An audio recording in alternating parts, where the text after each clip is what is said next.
So just like that, at a stroke of a pen, the Feds just cut the interest rates. Not less than a week ago, they cut the interest rates, making it more affordable for you to get into a house. So by the Feds cutting the interest rates, what that means for you is that, one, inflation is going to go down. We see it. My friend told me, he said the best is behind us. I don't know how true that is.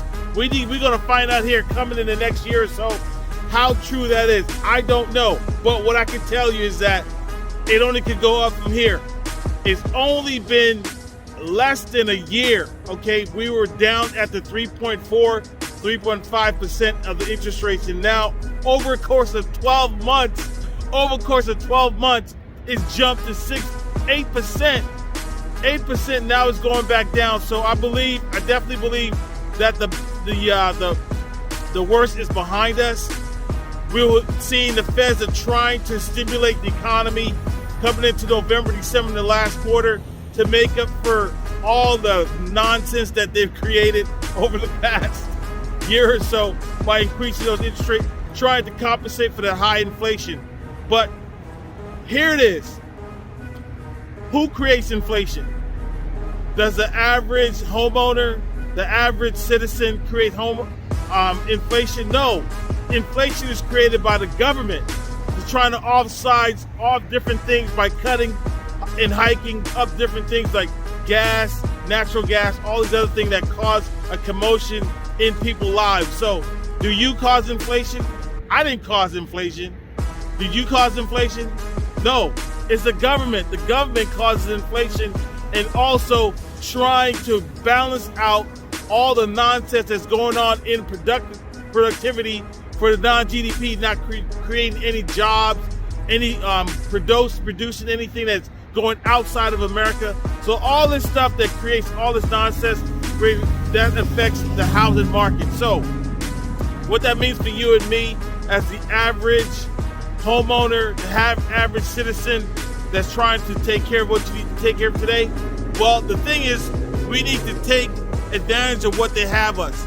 We need to take advantage of what they give us, okay? So, for example, if they're going to give you low interest rates, you might want to take advantage of that and even refinancing your home or selling out and capitalize on it and open up other different businesses. So, what that means for homeowners, while the interest rates being slashed like that, like I said, the best is probably behind us, okay? I'm not sorry, the worst. The worst is behind us, all right? So that's what we need to combat. That's what we need to think about. And a lot of things that comes down the pike: high inflation, high costs, high gas prices, high income taxes, high interest rates on the credit cards, high interest rates in high food prices, gas, milk, cheese, bread, all these other things that causes a big impact on what the everyday living causes, okay? So 2 weeks ago, I told you do not refinance. I said no refinances. Interest rates are looking at 7.5, the high 6. So by the Fed just slashing those interest rates, it's more affordable for you to probably refinance. You might want to start thinking about that. I think it's going to start getting a lot better, okay? Interest rates are going to start coming down a lot more. You could wait. Sometimes it makes sense to wait. Sometimes it does not. But you know your situation. I don't know your situation. You know your situation better than I do.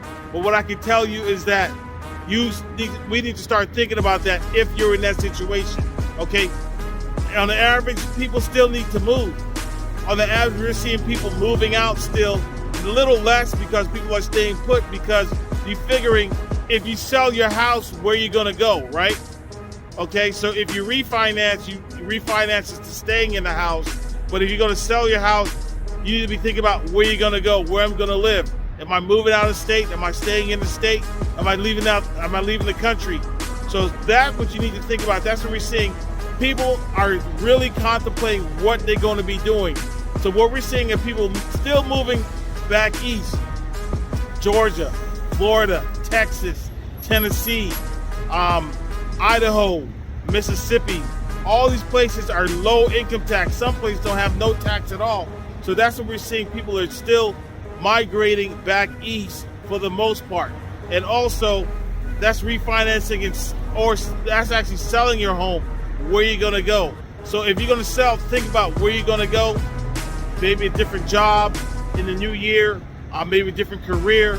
All those things that people are landing jobs different places. So those are all things that need to consider. Now, we talk about refinancing. You know your situation better than I do. If you want to talk about it, give me a call, 661-489-0407 to look at your portfolio, see where you're at. But other than that, if you don't need to move, don't move. You're not just going to move for the heck of it, all right? So if you need to stay put, hang tight, wait it out, and do your thing, what you need to do. As far as buying a home just got a little easier with the lowering of interest rates. It's 1 point. They lowered it 1.3%, which is 0.13%, which is a lot. And also, you can also buy down the rate to at least a 5.4 or somewhere around there. So it makes it a lot easier for you to buy down the rate. So that may work. It's all dependent on what you are, what your situation is, and that's what we're seeing right now. Homes are still selling. It's going to be selling every day. Homes are still selling every day. People are still moving every day. And still closings that's happening every day. So, Floyd Roberts, Home You Up by Floyd P. Roberts. Enjoy yourself. Happy holidays. Talk to you soon. Bye.